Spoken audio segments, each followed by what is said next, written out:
Hey, welcome to BeerAmerica.tv. I am Paul Leone with John Pinkerton, David Little, and we're at the Moon River Brewing Company in the brew house, where we like to do a lot of our filming. And today, the beer that we have now, and it's kind of in the holiday season, so I like to think that some of the darker beers are good for this season. A little colder, a little cooler out. No? Anytime. I couldn't drink this in the summertime, but that's just me. I don't know. But what do we got? Well, because you haven't tried it. This is Left Hand Smoked Porter. Actually won a gold this year at the Great American Beer Festival. Really? Yep.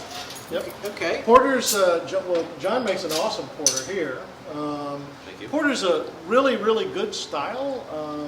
I enjoy these. I get a little bit of smoky, kind of from the stout, but there's a little more body to it. And this one, which I'm fairly familiar with, uses a little bit of smoked malt.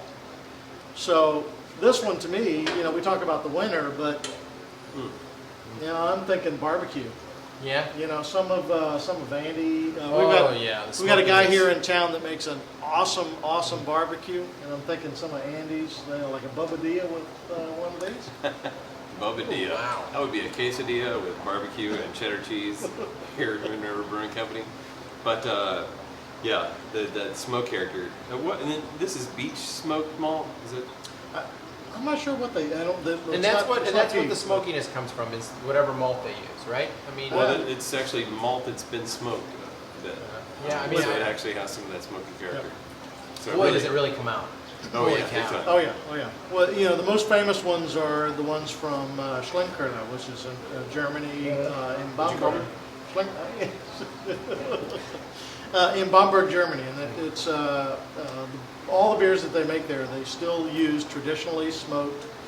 So the malt, the barley that they use is still dried over a wood fire. So all the malts are smoked, and the guys at Left Hand have taken some of that kind of smoked malt and incorporated it into this porter. Yeah, it's like a big chunk of that smoked cheese, Yeah. And this is actually this is a stronger porter, is that right? It definitely has kind of a kick to it. I don't know. It's not like an Imperial, is it? It says Imperial Porter. Oh, okay. Absolutely. Yeah. That's what I was going to ask you. Yep. I didn't read the bottle. John's tolerance levels are a little lower than the rest of ours, but Yeah, and it's a bottle condition. But you're right. That smoked cheese, that kind of smoked Gouda.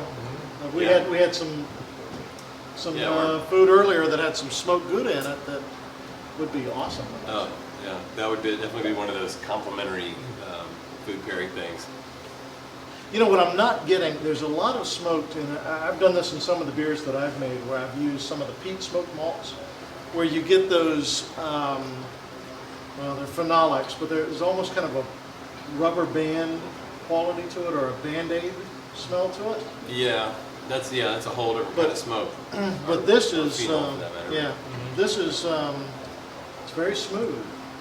But even this kind of smoke is it is a phenol that kind of gives you that character. I mean, I've tasted Hefeweizens that have almost a bacony, like a smoky, not the Band-Aid thing, but it literally has just a hint of bacon kind of flavor to it. Right. But Left Hand's known for their milk stout, right? They are. And we've done a beer depth charge. We've done which we did Charge, which is their, So the espresso milk stout they did collaboration. with Yep. So, which is a delicious beer, one of my favorites. So they seem to be really good at brewing these darker. Well, they do a lot of dark, but they actually also have a beautiful light pilsner called Polestar. Really? See, I haven't seen any of that. Yeah. No, the guys out at Left Hand really go from left to right. They left hand, right hand. I don't know. one extreme to the other. Yeah, one extreme to the other. Really? They just Roe, who's the head brewer out there, Eric, who's one of the founders. They're just good, solid brewers. They just do good beers. Nice. I mean, everything that the guys, everything comes out of Left Hand. It is, they're good, solid beers. They're delicious beers. I've never had one from Left Hand that's been questionable. Yeah. So definitely big, bold beers. Yeah, this one is a big bold beer. Yeah, And it is. Good with barbecue and I'm thinking, the campfire. I used to camp a lot in Boy Scouts, and I'm just thinking, I'm sitting around the campfire. I'm overcooking my scrambled eggs and bacon, and wish I had drinking beer this for breakfast back in the day, hanging out with the boys. Yeah. I wish that I could. So. Yeah, absolutely. Well, excellent. Left hand. It's a delicious beer and Smoke well jumper. deserved. The award this year is well deserved. It's a What delicious category beer. would that be in? Just porters, Smoked imperial beers. porters, Yeah, smoked smoked beers. beers. Okay. There's Alaskan Porter has won for many years. Yeah. Over the years. I'm not sure who else, but it's it's basically Alaska. So, Excellent. Well, you have any questions or comments? Delicious. Paul at beeramerica.tv. Think of BeerAmerica.tv. David at beeramerica.tv. Yeah. Yeah. Follow us on Twitter. Be friends with us on Facebook. All that good stuff. Don't drink and drive. Don't drink and drive. That too important. And gentlemen, cheers. Cheers. It's lunch. Thanks, guys.